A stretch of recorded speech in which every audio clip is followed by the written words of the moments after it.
खबरें तफसील से। पुष्पर सिंह धामी होंगे उत्तराखंड के नए वजीर आला। बीजेपी लेजिस्लेटिव पार्टी की मीटिंग में पुष्पर सिंह के नाम पर लगी मोहर लगाई गई है। वाज़ेह रहे कि तीरथ सिंह रावत ने कल वजीर आला के ओहदे से इस्तीफा दिया था।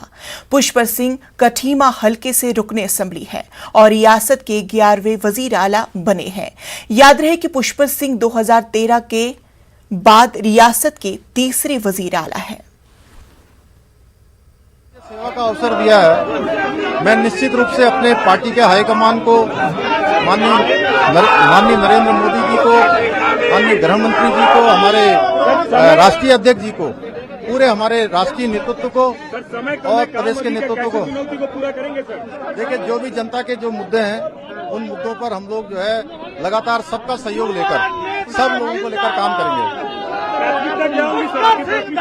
जनता की सेवा।